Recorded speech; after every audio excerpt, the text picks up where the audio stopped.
Hello guys, this is Modest Major here, and today I wanted to do a commentary in regards to graphics in video games. Now, this is kind of going to be one of my more old style commentaries where I speak more off the cuff. I just think in this particular instance, when I'm trying to write stuff about it, I don't find myself, I feel like it's easier for me to, it's something I want to kind of convey with emotion more so than I want to convey it with necessarily writing out a script that details the exact points and pros and cons. Because it's definitely more of a feel-based thing, and it's kind of something I want you as an audience to weigh in on as well, and tell me what you guys think in relation to it, and kind of see where you line up with my opinions in regards to it. Now, graphics in video games has been a bit of a hot button talking point recently. We saw with Halo Infinite, the Craig memes, and just the initial response to the gameplay footage. People were pretty underwhelmed by the graphical fidelity of Halo Infinite, citing stuff like it looked a bit washed out. Some of the texture work just didn't look up to par with what we'd expect. And it's just about whether or not it reaches that bar of quality that we would come to expect from a AAA game. Especially knowing that Halo Infinite has been in development for quite some time. We've had to wait a long time since Halo 5, and especially as Halo 5 was a bit of a disappointment in of itself, not necessarily graphically, but just overall. I think people are kind of ready for like a high bar of quality and to see, releases that wow them. With God of War Ragnarok, they recently showed this get title at the PlayStation Showcase. This is, of course, a sequel to the God of War reboot that we saw on the PlayStation 4, and I was a big fan of the God of War reboot. To be honest, I'm not the biggest spectacle fighter fan going, so when the original God of Wars were kind of milling about, I didn't really pay too much attention to them. I thought they looked cool, and I really liked the theme that they go for with like gods and mythology and stuff like that. But particularly with the setting that they were going for with the newest God of War and it having more of a like story-based focus rather than the emphasis just being on this like bloodlust, gory fighting. Whilst I do like a little bit of bloodlust and a bit of gore, I'm a Gears of War fan, of course I do. Just a new direction that they were going for, a more focused story with a narrative. I was kind of taken away by the latest God of War by Santa Monica Studios, and with Ragnarok, I think it's kind of mostly the same. I'm really excited for it, and I feel like it's going to be a big title. I feel like it's going to definitely take my attention, and I'm going to want to finish it within a couple of days once it comes out.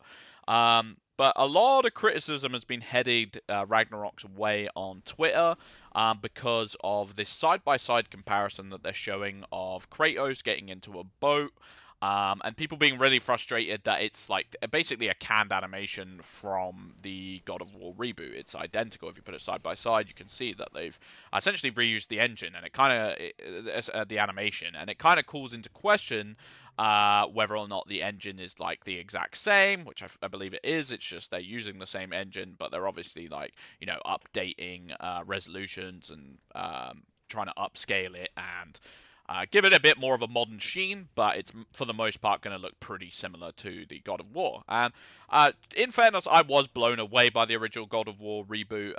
Visually, it's hard to say blown away to an extent of like, there's a couple of games that have really pulled the rug under my feet in terms of like a graphical leap that you see once in a while.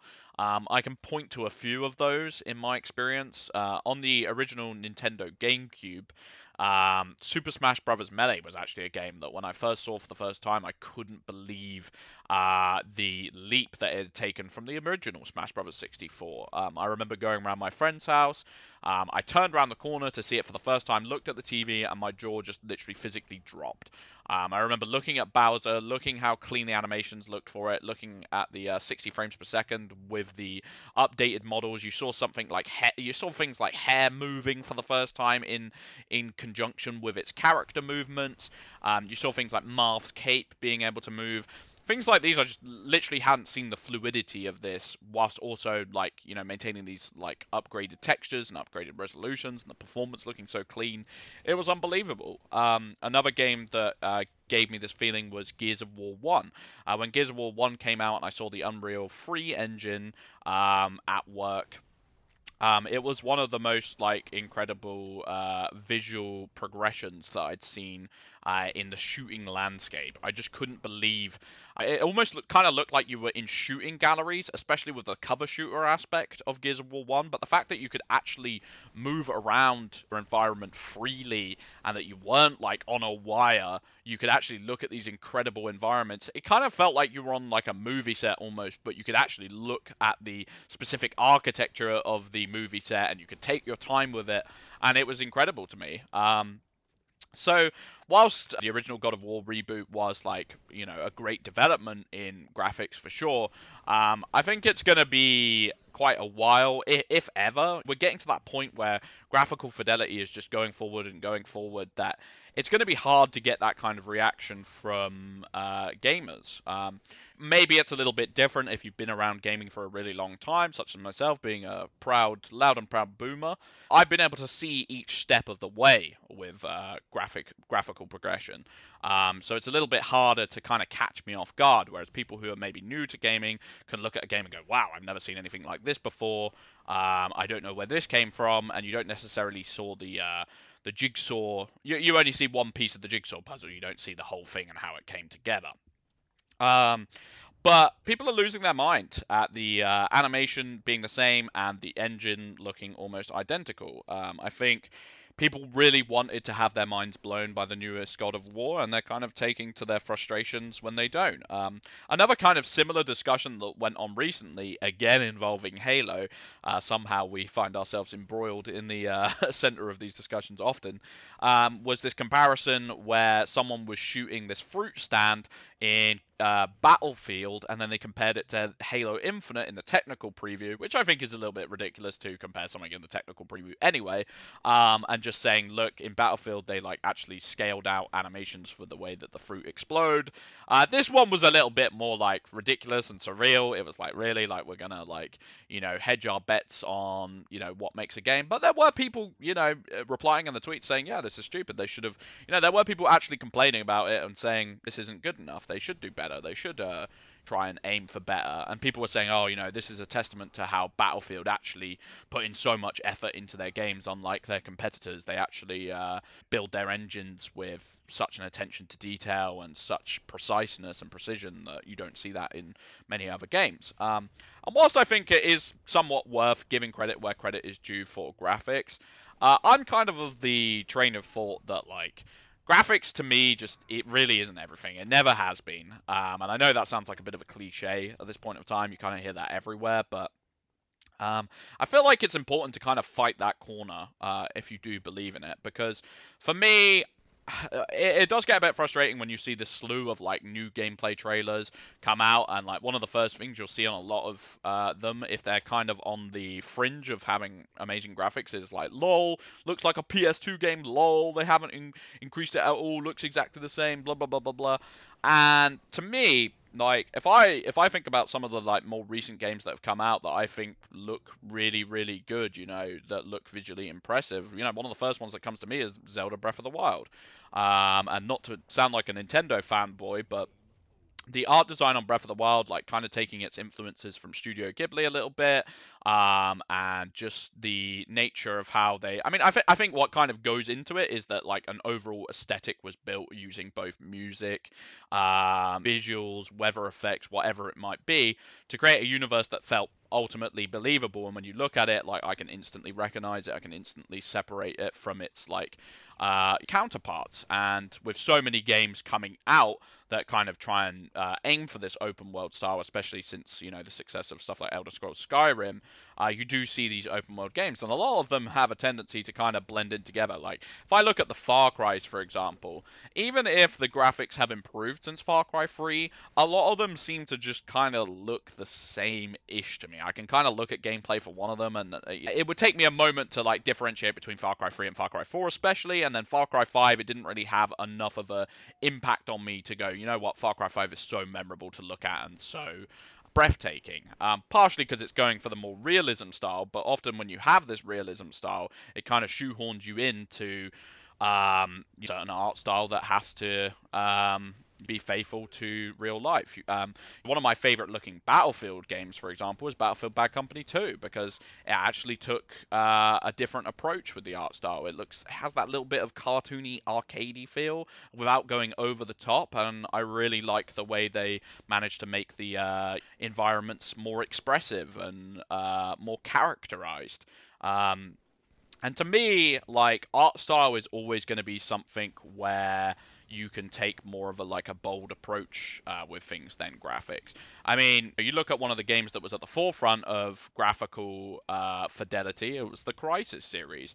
And if I were to try and think, oh, what's more memorable, the Crysis series, the Call of Duty series, the Halo series, Crysis is pretty low on that list, despite having this like extremely high graphical fidelity. Even the gameplay mechanics themselves weren't necessarily awful, and it didn't necessarily have the worst story mode.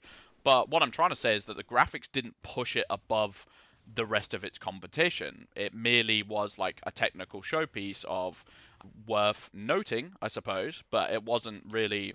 I don't think that should have kept people around and kept a lasting legacy of Crysis, where people are desperate for a new Crysis game. It just was kind of like a benchmark for, hey, this is where graphics are. It's pretty impressive, but it doesn't really. I think the gameplay experience is what's going to come to the forefront.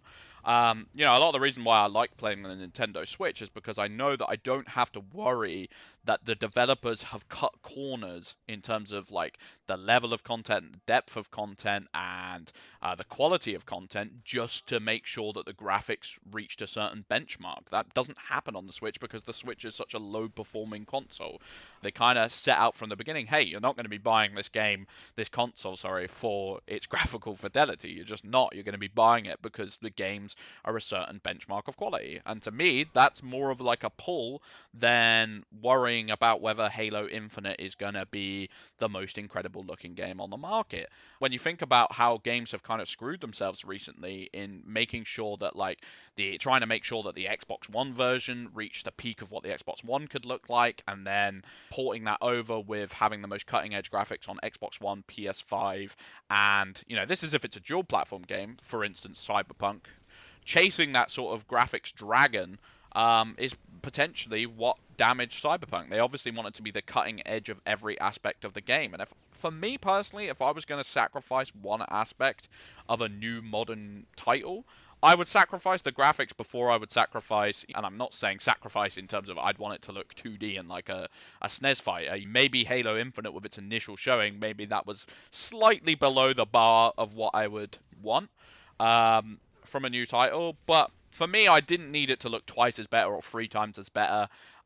It's going to prove itself in its gameplay aspects. It's not going to give me depth and longevity through a nice shiny lick of paint. That sort of thing will wear off in the first 2 days.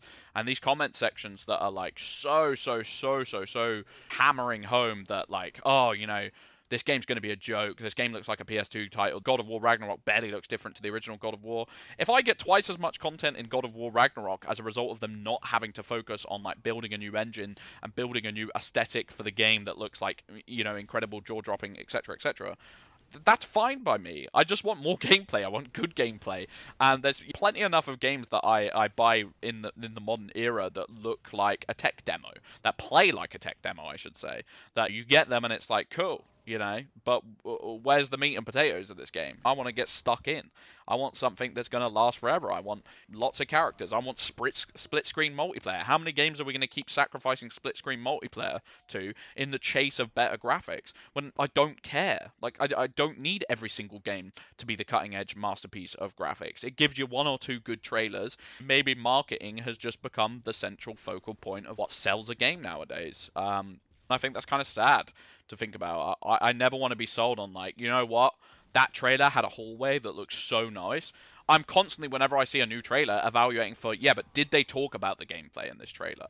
You remember Destiny when they were showing the trailers for that, and they had a couple of really nice looking set pieces, and it was a good looking game. And the art style was really good. But if you actually pay attention to what they talked about in the Destiny trailer in terms of what was going to be in the game, they had so little to say. Because surprise, surprise, when Destiny 1 released, it wasn't until a couple of years later when DLCs caught up and stuff like that, Destiny had nothing. It had so little. It had less than like a Borderlands game to offer. It really did. It was a shallow experience. And I feel like a lot of these live service games of the modern era can basically con artist people into buy the game because it looks the part. Doesn't need to play the part. As long as it looks the part in a couple of trailers and it has a shiny lick of paint, they can get away with trying to fiddle you. And I think some people are getting smarter to it. I mean, if you think about that Avengers game that came out recently, I think that looked the part in a lot of ways. I think it looked really, really, really good from trailers. But to me, it was pretty clear that they were trying to con people into getting the game and sticking with it. Maybe they make it a proper game later down the line with live service, but I don't want to be paying full budget prices for these titles just to get cheated out of it and have a nice lick of paint, like I say, cheat me into it, but then shallow content. I feel like the question we should always be asking, and the stuff that we should be complaining about in the comments is, oi, how much has this game got? Like, it's barely shown us anything then. What's the content looking like? If I came out and like the launch trailers for these games were like, yo, today we're going to go through how many maps are going to be in the game, what's going to be in the game, exactly what you're going to do, like without spoilers, obviously, I would be so much more excited for that than, oh my god, there was an eerie looking hallway with a lighting system that's built upon the most like complicated lighting system. Who cares? Who cares? Get over it. That's just how I feel. Very opinionated commentary. So if you strongly disagree, feel free to voice your criticisms. And yeah, I think that wraps it up. I've been Modest Major. Thanks for watching. Peace out.